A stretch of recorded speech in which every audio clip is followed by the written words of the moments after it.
E agora vamos passar, então, para a resolução 85. Então, ótimo.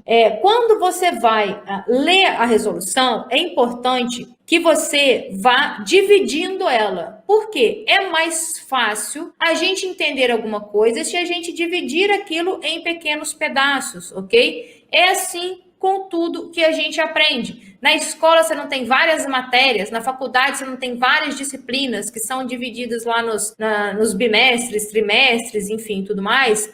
No curso, a gente divide tudo lá muito bem dividido, por quê? Assim a gente consegue aprender aquilo de uma forma mais prática, de uma forma melhor, tá? Porque é o que se usa aí para estudar de um modo geral, dividir as coisas. E aí, quando você pega a norma e você já fez aquela leitura detalhada, você vem aqui e vai dividindo. O que essa norma traz para mim? No caso da resolução 85, eu vi que ela trouxe conceitos, eu vi que ela trouxe ali, eu coloquei propriedade, né, entre aspas, mas enfim, talvez nem seria entre aspas, a gente vai ver isso, né? Ela trouxe, então, de quem que é esse rejeito estéreo? Ela trouxe para mim depois, isso aqui é a norma, tá? Eu basicamente peguei a norma e dividi ela aqui pra gente. Então, ela trouxe para mim as condições gerais para que eu aproveite esses materiais, ela trouxe a situação se estiver fora do processo, ela trouxe a situação que se for doação, trouxe com relação à segurança, sanções e os anexos, tá? Bem, então agora que a gente viu como essa resolução está dividida, a gente vai estudá-la de fato, tá?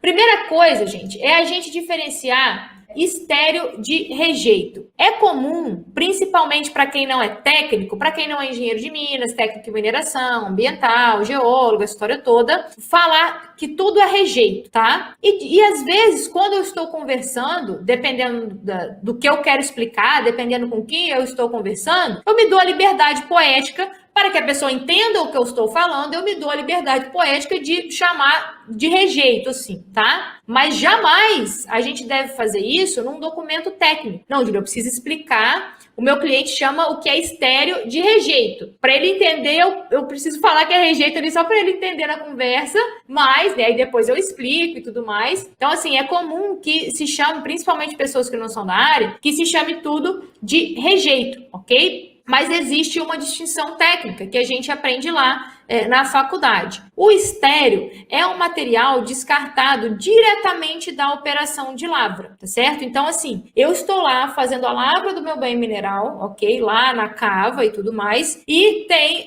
um material ali que ele não é aproveitado, né? Eu precisei retirar aquele estéreo, eu tive que ter o custo de retirada daquele estéreo para acessar, por exemplo, o meu minério. Então, é um material in natura, ou seja, não passou por nenhum processo de beneficiamento, nem separação, nem cominição simples, nada. É um material in natura que é descartado diretamente da operação de lavra antes do beneficiamento. Esse é o meu estéreo. E o meu rejeito é um material descartado durante ou após todo o processo de beneficiamento. E aí a norma ela vai trazer tanto o aproveitamento do estéreo e o aproveitamento do rejeito, mas é importante que a gente faça essa distinção aqui. E a norma também trouxe, e isso aqui também tem lá na resolução do plano de fechamento de mina, trouxe o que é o título autorizativo de lavra. Então, resumindo, o que é título autorizativo de lavra, e você precisa saber isso para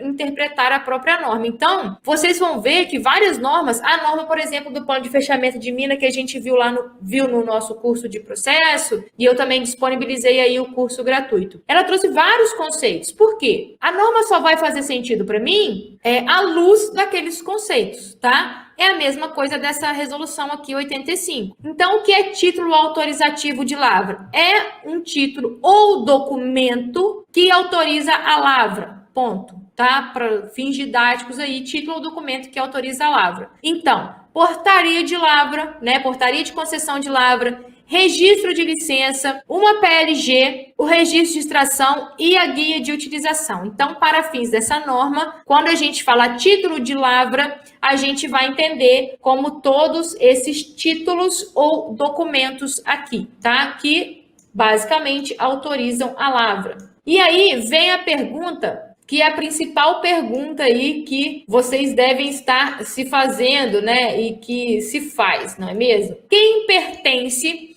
o rejeito e o estéreo gerado em uma operação. E a norma deixa muito claro. Muito claro. Isso aqui, por exemplo, é copiado da norma, tá? Copiei e coloquei aqui para a gente analisar junto. Os rejeitos e estéreis fazem parte da mina onde foram gerados, mesmo quando dispostos fora da área titulada e mesmo que a lavra esteja suspensa. Exemplo, tem uma concessão de lavra e aí eu lavei ali por um tempo, pedi suspensão das minhas atividades, eu tenho uma pilha de estéreo fora da minha poligonal. Esse estéreo é meu. Esse estéreo é meu. Por mais que a minha lavra esteja suspensa e por mais que esteja fora da minha poligonal. Desde que o meu título esteja vigente, ok? E aqui a norma traz em seguida uma coisa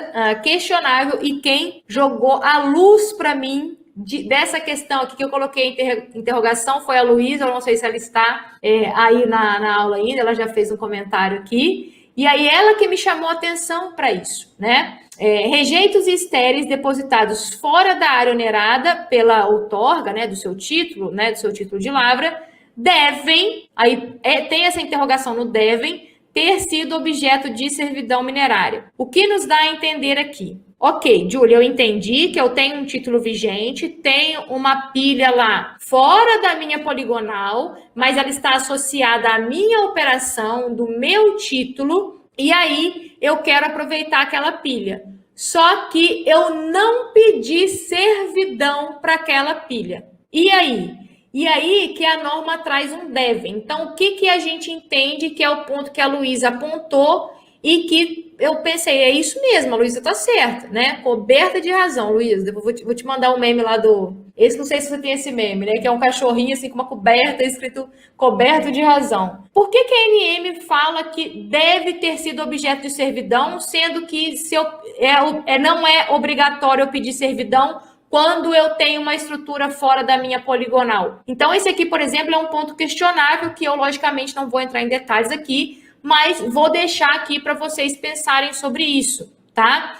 Então, veja, tá fora da minha área, eu tenho um título e tá vinculado à minha operação, aquela estrutura, aquela pilha, aquela barragem que seja, pertence ao titular da área titulada, tá? De quem tem o título. Só que esse parágrafo aqui da norma fala que essa pilha ou essa barragem tem que ter sido objeto de servidão minerária. Mas isso é questionável, porque como você está me exigindo algo agora que eu não sou obrigada a fazer? E se essa propriedade for minha? Por que eu vou pedir servidão contra mim mesmo, né? Isso não faz muito sentido, tá? Então, é um ponto aí que a Luísa chamou a atenção e que eu vou compartilhar aqui a mensagem, Luísa, e deixar aqui para vocês também, tá? Independente dessa questão aqui da servidão, que é discutível, tá fora da área do titular do direito minerário que gerou aquele estéreo ou aquele rejeito, ok?